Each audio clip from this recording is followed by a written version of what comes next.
Hello everyone, आप सभी का स्वागत है आपके अपने YouTube channel ideal online classes में। और आज की इस वीडियो में हम लोग फिजिक्स का एक इम्पोर्टेंट क्वेश्चन देखेंगे। बायो-सावर्ट नियम लिखकर समझाएं, या बायो-सावर्ट का नियम से आप क्या समझते हैं। तो सबसे पहले आप ये जानते हैं कि अगर कोई चालक है, यदि कोई चालक है और इससे कोई विद्युत धारा प्रवाहित हो, आई विद्युत धारा यदि प्रवाहित हो रही है, यदि कोई चालक है और चालक से यदि विद्युत धारा प्रवाहित होती है तो इसके चारों ओर चुंबकीय क्षेत्र उत्पन्न हो जाता है। इसके चारों ओर चुंबकीय क्षेत्र उत्पन्न हो जाता है। यदि कोई चालक है और उस चालक से आई धारा प्रवाहित की जाए तो उसके चारों ओर चुंबकीय क्षेत्र उत्पन्न हो जाता है। धारा जितना अधिक प्रवाहित होता है, चुंबकीय क्षेत्र उतना ही अधिक उत्पन्न होता है। इसी के संबंध में बायो और सेवार्ट दो वैज्ञानिक थे। बायो और सावर्ट वैज्ञानिक जो थे सन 1820 में बायो तथा सावर्ट ने धारावाही चालक के समीप किसी बिंदु पर चुंबकीय क्षेत्र की तीव्रता ज्ञात करने के लिए एक नियम का प्रतिपादन किया, जिसे बायो-सावर्ट का नियम कहते हैं। अर्थात मान लीजिए कोई धारावाही चालक है, इससे विद्युत धारा प्रवाहित हो रही है, तो इसके चारों ओर चुंबकीय क्षेत्र उत्पन्न हो जाता है। चारों ओर चुंबकीय क्षेत्र उत्पन्न हो जाता है, यानी इधर भी और इधर भी चुंबकीय क्षेत्र उत्पन्न हो जाता है।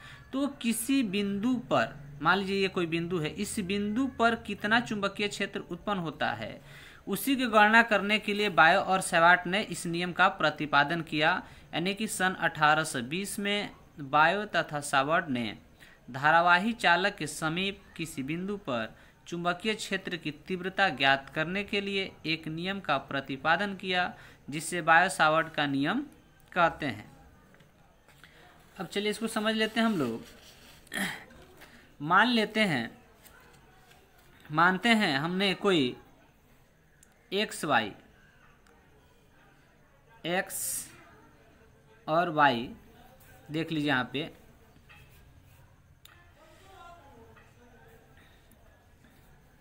माना एक्स वाई एक चालक तार है। तो हमने एक एक्स वाई चालक तार ले लिया। माना कि एक्स वाई एक चालक तार है जिसमें आई धारा प्रवाहित हो रही है।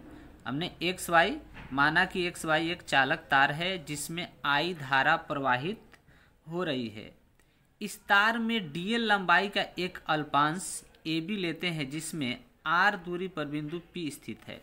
इसको समझिए, हम क्या करते हैं, मान लीजिए इसमें कोई एक्स वाई जो है कोई चालक तार है, एक्स वाई कोई चालक तार है और इससे आई धारा प्रवाहित हो रही है। यहाँ पर हम कोई बिंदु P लेते हैं, यहाँ पर हमको चुंबकीय क्षेत्र की तीव्रता ज्ञात करना है। बिंदु P पर चुंबकीय क्षेत्र की तीव्रता ज्ञात करना है। इस पूरे चालक, ये जो पूरा चालक है, इसका हम ना निकाल कर इसका एक अल्पांश लेते हैं। कोई अल्पांश लेते हैं ए बी एक अल्पांश लेते हैं। अल्पांश मतलब उसका छोटा टुकड़ा, इस पूरा चालक का एक छोटा सा टुकड़ा ए बी हम कोई अल्पांश लेते हैं। ये टोटल जो लंबाई है, ये चालक की कुल लंबाई जो है एल है, तो इस अल्पांश की लंबाई जो होगी वह डीएल होगी। डीएल क्यों होगी? डीएल शब्द लिया जाता है जो स्मॉल यानी छोटा चीज़ों के लिए, यानी ये लंबाई तो है लेकिन छोटी लंबाई है, इसलिए इसको क्या लिया जाएगा? डीएल लिया जाएगा। यहाँ से हम एक रेखा मिलाते हैं बिंदु P पर। ये जो हम मान लेते हैं कि दूरी R है, यहाँ से यानी जो अल्पांश है यहाँ से, और चुंबकीय क्षेत्र की तीव्रता जहाँ हमें ज्ञात करना, हमें बिंदु P पर चुंबकीय क्षेत्र की तीव्रता ज्ञात करना है। तो इस अल्पांश से चुंबकीय क्षेत्र की दूरी जो है R है, और हमें ज्ञात क्या करना है? dB ज्ञात करना है। क्या ज्ञात करना है? dB ज्ञात करना है, अर्थात चुंबकीय क्षेत्र की तीव्रता। कहाँ ज्ञात करना है? बिंदु P पर। तो इसी को हमने भाषा में लिखा है, देख लीजिए। माना कि एक्स वाई एक चालक तार है, एक्स वाई एक चालक तार है जिसमें I धारा प्रवाहित हो रही है। इसमें I धारा प्रवाहित हो रही है। इस तार में DL लंबाई का, यहाँ से AB, DL लंबाई का एक अल्पांश AB लेते हैं। DL लंबाई का एक अल्पांश यानी छोटा सा टुकड़ा AB लेते हैं, जिससे R दूरी पर, ये दूरी जो है R दूरी पर बिंदु P स्थित है। यहाँ पर बिंदु P स्थित है। इसकी दूरी कितनी है? R है, पर बिंदु P स्थित है। बिंदु P पर एक चुंबकीय क्षेत्र की तीव्रता, बिंदु P पर यानी इस पर, बिंदु P पर चुंबकीय क्षेत्र की तीव्रता निम्न कारकों पर निर्भर करती है। चलिए इसको समझते हैं किन किन कारकों पर निर्भर करती है। अब देखिए एक चीज समझिएगा, ये कोई चालक है, इसमें I धारा प्रवाहित हो रही है, तो जाहिर सी बात है कि चुंबकीय क्षेत्र उत्पन्न होगा। इसमें चुंबकीय क्षेत्र उत्पन्न होगा। I धारा प्रवाहित जब होगी, धारा प्रवाहित होगी तभी होगा। जब धारा प्रवाहित होगी तो चुंबकीय क्षेत्र उत्पन्न होगा। मान लीजिए सपोज डेट 5 एम्पियर की विद्युत धारा इसमें प्रवाहित हो रही है। कितना एम्पियर की? 5 एम्पियर की विद्युत धारा प्रवाहित हो रही है, तो इसका चुंबकीय क्षेत्र इतना है, यानी यहाँ तक ये आकर्षित कर सकता है। एक और चीज़ है, इसका चुंबकीय बल जो होगा, जिसको चुंबकशीलता कहते हैं, यहाँ पर जितना होगा उससे कम यहाँ पर होगा, यानी इधर जितना हम लोग जाएंगे चुंबकशीलता जो है कम होते जाएगा। तो 5 एम्पियर की विद्युत धारा जब इसमें प्रवाहित होगी, इस चालक तार में 5 एम्पियर की विद्युत धारा प्रवाहित होगी, तो चुंबकीय क्षेत्र ये होगा। लेकिन यदि इसका धारा जो है 25 एम्पियर हो जाए, धारा जो है पहले 5 एम्पियर था, 25 एम्पियर हो जाए, तो इसका जो है चुंबकीय क्षेत्र जो होगा बढ़ जाएगा। यानी कि यहाँ पर जब 5 एम्पियर की विद्युत धारा प्रवाहित हो रही थी, तो चुंबकीय क्षेत्र यानी यहाँ तक ये आकर्षित कर पाता था, यानी चुंबकीय क्षेत्र ये था। लेकिन जब 25 एम्पियर या 10 एम्पियर यानी धारा हम बढ़ाएंगे, विद्युत धारा बढ़ाएंगे, 5 एम्पियर में कम था, जब हमने 25 एम्पियर किया तो ये जो विद्युत चुंबकीय क्षेत्र है यह क्या हो गया? बढ़ गया, यानी ये जो गोला है बढ़ गया। इसका मतलब ये हुआ कि ये विद्युत धारा जितना हम बढ़ाएंगे इसका चुंबकीय क्षेत्र बढ़ेगा। विद्युत धारा का ये मान हम अगर घटाएंगे तो इसका चुंबकीय क्षेत्र घटेगा। यानी इससे फर्स्ट ये तय होता है कि धारा के समानुपाती होता है। धारा के समानुपाती क्या होता है? यानी कि चुंबकीय क्षेत्र dB जो होगा वो समानुपाती होगा धारा के, यानी I के। फिर से समझ लीजिए, जब इसमें कम विद्युत धारा प्रवाहित करेंगे तो चुंबकीय क्षेत्र कम होगा, लेकिन ज़्यादा अगर विद्युत धारा प्रवाहित करेंगे तो चुंबकीय क्षेत्र ज़्यादा होगा। इसका मतलब ये है कि ये जो चुंबकीय क्षेत्र है ये धारा पर निर्भर करता है, I पर निर्भर करता है। जिस मात्रा में इसको हम बढ़ाएंगे उसके हिसाब से ये बढ़ेगा, जिस हिसाब से इसको घटाएंगे उसके हिसाब से चुंबकीय क्षेत्र घटेगा। अर्थात हम कह सकते हैं कि dB समानुपाती होगा I के, अर्थात यानी कि चुंबकीय क्षेत्र की तीव्रता जो है वो समानुपाती होगा किसके? I के, यानी धारा के। आगे हम जानते हैं सेकेंड, अल्पांश की लंबाई। मान लीजिए हमने क्या किया था, ये था हमने अल्पांश AB लिया था, AB ये अल्पांश लिया था जिसकी लंबाई क्या थी? DL थी। अगर इस अल्पांश की लंबाई को हम बढ़ा दे, यहाँ तक कर दे, तो ध्यान रहे इसमें जो चुंबकीय क्षेत्र था इतना ही था ना।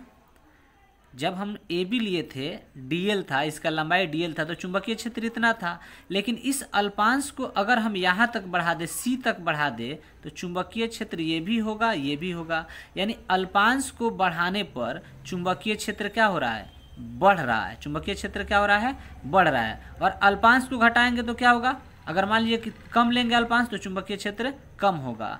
यानी कि अल्पांश पर भी निर्भर कर रहा है। यानी यदि अल्पांश को बढ़ाया जाएगा तो चुंबकीय क्षेत्र बढ़ेगा और अल्पांश को घटाया जाएगा तो चुंबकीय क्षेत्र घटेगा। यानी दोनों एक ही अनुपात में होता है। तो हम कह सकते हैं कि dB समानुपाती DL। dB यानी चुंबकीय क्षेत्र की तीव्रता जो है वो समानुपाती होगी किसके? अल्पांश की लंबाई के। पहला हमने क्या जाना, चुंबकीय क्षेत्र की तीव्रता जो है समानुपाती होगी धारा के। दूसरा हमने जाना चुंबकीय क्षेत्र की तीव्रता समानुपाती होगी अल्पांश की लंबाई के। तीसरा हम लोग जानते हैं, अब जो हमने एक चीज़ ये देखा कि ऐसे हमने क्या किया, एक चालक लिया था x और y और यहाँ पर कोई बिंदु P था, क्या था, बिंदु P था, और यहाँ पर मान लीजिए A और ये B था अल्पांश, जिसकी लंबाई क्या थी, dl थी, और ये क्या बन रहा था, कोण थीटा बन रहा था।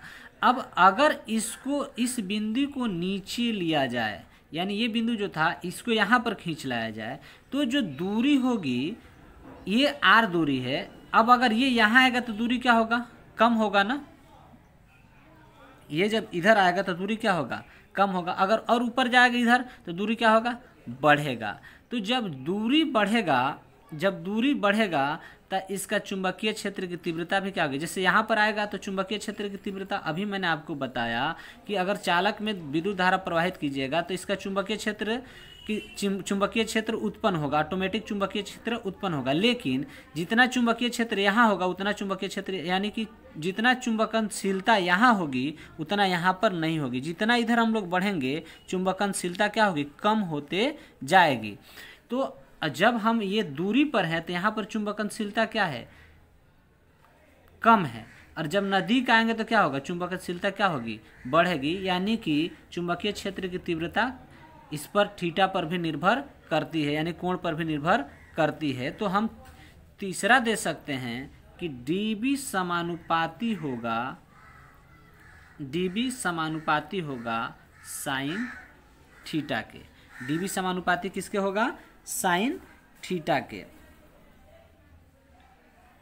dB समानुपाती होगा साइन, यहाँ पर थीटा होगा साइन थीटा के। अच्छा, एक और चीज़, इसमें जो यहाँ पर थीटा जो है साइन थीटा ही क्यों हो रहा है, तो ये जो है अगर इस हिसाब से देखा जाए, अगर यहाँ से एक रेखा मिला दी जाए तो इसके हिसाब से यह जो होगा वह कण हो जाएगा, और ये कण होगा, और यह क्या होगा, आधार होगा। अगर यहाँ पर कोण है तो ये होगा आपका आधार होगा, यानी कि ये P होगा और ये H होगा। P/H जो है किस में होता है, साइन में ही होता है, इसलिए हम लोग क्या ले रहे हैं, साइन थीटा। तो यहाँ पर हम लोग जाने कि dB समानुपाती होगा साइन थीटा के। एक और चीज़ इसमें है, जब यह जो दूरी है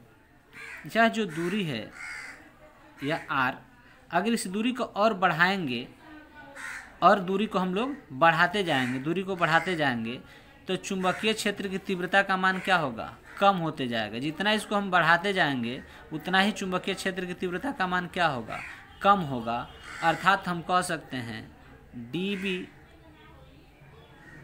समानुपाती 1/r², यानी कि दूरी के वर्ग के बराबर होता है। यानी कि यहाँ पर अगर आप बढ़ा रहे हैं तो यहाँ समानुपाती नहीं होगा, व्युत्क्रमानुपाती हो रहा है। क्या हो रहा है, व्युत्क्रमानुपाती हो रहा है। ये बटा में आ जाएगा तो क्या हो जाएगा, व्युत्क्रमानुपाती हो जाएगा। इस प्रकार से हम लिख सकते हैं। एक बार फिर से ऊपर से हम लोग देख लेते हैं। बायो-सावर्ट नियम लिखकर समझाए, या बायो-सावर्ट से नियम से आप क्या समझते हैं। तो सन 1820 में बायो तथा सावर्ट ने धारावाही चालक के समीप किसी बिंदु पर चुंबकीय क्षेत्र की तीव्रता ज्ञात करने के लिए एक नियम का प्रतिपादन किया, जिसे बायो-सावर्ट का नियम कहते हैं। अब हमने क्या किया, माना कि XY एक चालक है, जिसमें I धारा क्या हो रही है, प्रवाहित हो रही है। इस तार में DL लंबाई का एक अल्पांश AB लिया। अल्पांश मतलब आपको बता दिए एक छोटा सा टुकड़ा, जिसमें R दूरी पर बिंदु P स्थित है। यहाँ पर बिंदु P स्थित है। इसी पर चुंबकीय क्षेत्र की तीव्रता हमें ज्ञात करनी है। बिंदु P पर चुंबकीय क्षेत्र की तीव्रता निम्न कारकों पर निर्भर करती है। पहला आपको मैंने बताया, धारा के समानुपाती होती है, यानी चुंबकीय क्षेत्र की तीव्रता जो होती है dB समानुपाती I, यानी मैंने बताया कि जितना धारा अधिक प्रवाहित होगी इसका चुंबकीय क्षेत्र क्या होगा, बढ़ेगा। जितना कम होगी चुंबकीय क्षेत्र घटेगा। यानी चुंबकीय क्षेत्र की तीव्रता किसकी समानुपाती होगी, धारा के। फिर दूसरा मैंने बताया अल्पांश की लंबाई की समानुपाती होगी, यानी dB समानुपाती DL। तीसरा बताया अल्पांश की लंबाई तथा बिंदु P को मिलाने वाली रेखा के बीच बने कोण के समानुपाती यानी डीबी समानुपाती साइन थीटा। और चौथा बताया अल्पांश से बिंदु P तक की दूरी के वर्ग के, देखिए यहाँ समानुपाती नहीं होगा, व्युत्क्रमानुपाती होगा, व्युत्क्रमानुपाती, यहाँ आप काट के बना लेंगे। अल्पांश से बिंदु P तक की दूरी के वर्ग के व्युत्क्रमानुपाती होती है, अर्थात डीबी समानुपाती 1/, चूंकि व्युत्क्रमानुपाती है तो ये बट्टा में हो जाएगा 1/r²। अब ये आपका समीकरण 1 हुआ, ये समीकरण 2 हुआ, ये समीकरण 3 हुआ और ये समीकरण 4।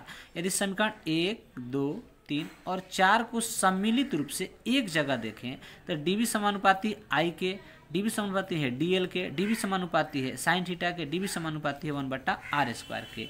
यानी कि सब में डीबी जो है इस साइड सब में डीबी है और ये इसके समानुपाती है, तो हम कह सकते हैं कि यह जो डीबी समानुपाती होगा किसके होगा, आई के समान, डीबी समानुपाती जो होगा आई है, फिर क्या है डीएल है, फिर क्या है साइन थीटा है, फिर क्या 1/r², तो 1 नहीं लिखेंगे बाटा में लिख लेंगे r²। अर्थात हम लिख सकते हैं कि डीबी समानुपाती आई डी एल साइन थीटा बटा r²। देखिए वही चीज़ हमने लिखा है समीकरण 1, 2, 3 और 4 से डीबी समानुपाती आई डी एल साइन थीटा बटा r²।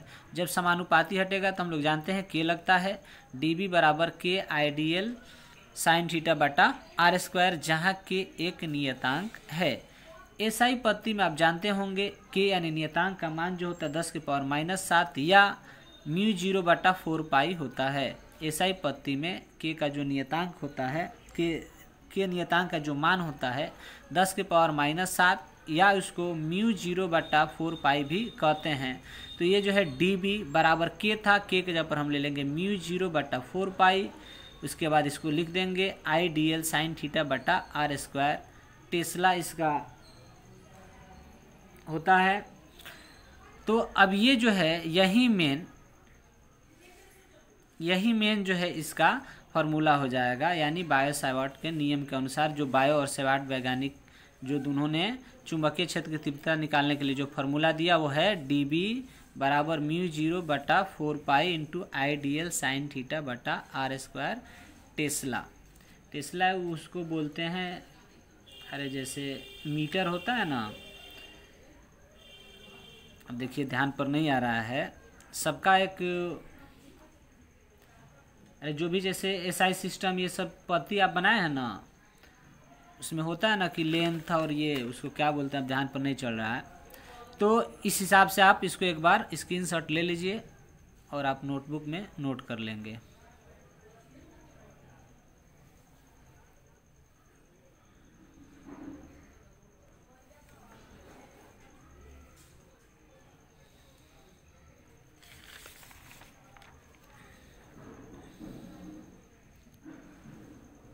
ओके, आशा करता हूँ वीडियो अच्छी लगी होगी। अगर वीडियो अच्छी लगी है तो एक लाइक कर दे, साथ ही अपने दोस्तों के पास शेयर करें। धन्यवाद।